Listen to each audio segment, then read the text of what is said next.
I'm Asger. You can ask me anything. Jeff Koons asked me about mob mentality, also called herd mentality. So in this video, I'm going to answer the question, why do humans have herd mentality? Why are we so prone to it? So just a few facts. We all have it. We all seem to engage in this type of behavior where we sort of just adopt the opinions of other peoples, of certain groups, whether it be religious communities or just society in general. It could be political parties, political affiliations as well, or even internet communities. I mean, depending on your hobbies, you probably have some of these group memberships in other areas as well. Being a member of a social group is obviously beneficial. It makes it easier to survive. It also makes it easier to procreate. And of course, breaking the social code, whatever it may be, puts you at risk of being shunned socially. And that can of course be very dangerous. I mean, you can lose your job, you can lose your friends, you can just feel alone. That's not healthy for any human being.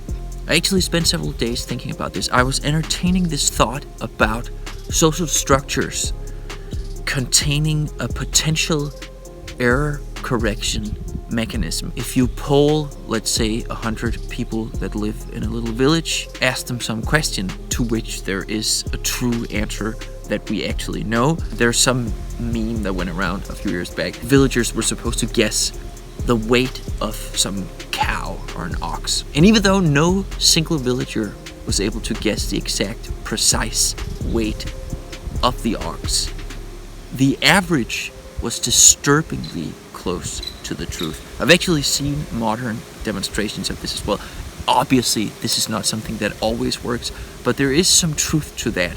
So for that reason, I thought it was at least worth entertaining the idea that maybe if we, in the groups that we're members of, the herds that we're members of, essentially, if we always follow the herd, we might be wrong on many occasions, but in the long run, a large number of people will more often be right when we average out their opinions. But I actually had to reject this hypothesis because I realized that even if that were true, that doesn't mean that it's beneficial to anyone, neither the herd nor the individual animal in the herd.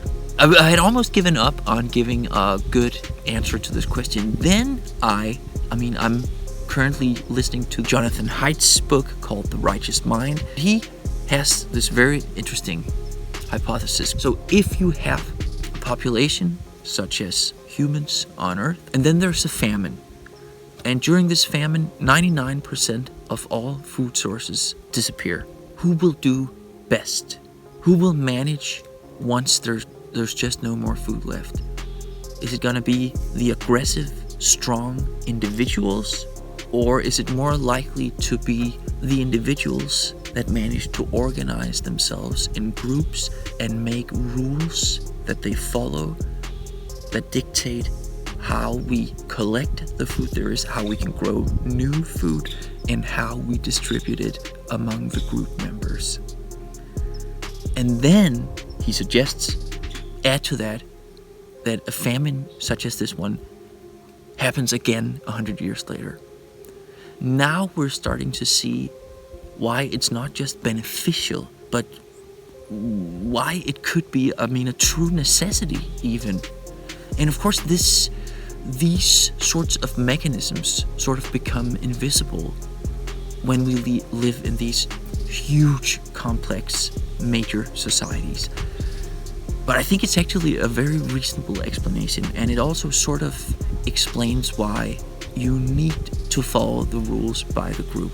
If not, you're shunned and you're excluded from the benefits that only the group members are allowed to have.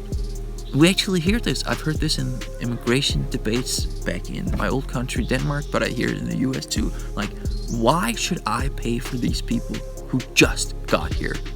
Why should I pay for their welfare benefits? It seems like a clear demonstration of the phenomenon we're talking about here. And of course, the same principle can also be applied to plagues.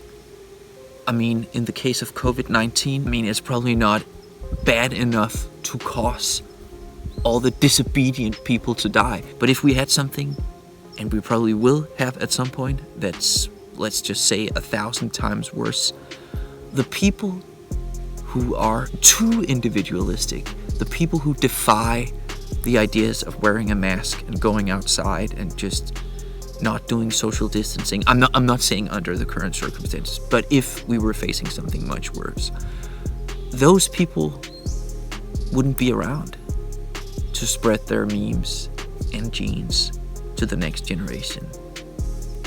Most people have an understanding, at least most people watching this channel have an understanding of genetics, the basic functionality of it, and evolutionary theory. But meme theory as well, I mean, that was a term that was coined by Richard Dawkins, and he essentially suggested that memes behave like genes. It's not that they're related in any tangible manner, but they tend to behave in the same manner, at least in terms of patterns of propagation and stuff like that. But of course, there are many ways to attack this topic. Due to my background, I have a tendency to look at the psychology. I think this is, at least provides a pretty good framework for understanding why herd mentality develops in the first place and why it seems to be so strong and still around, even though the individuals, such as you or me, sometimes feel that we may be above it. Anyways, that's it for now. If you enjoyed this video, please subscribe. Doesn't cost you anything, has value to me, and don't forget to ask me your questions below. I'm Asger. You can ask me anything. Thanks for watching. Have a good one. Cheers.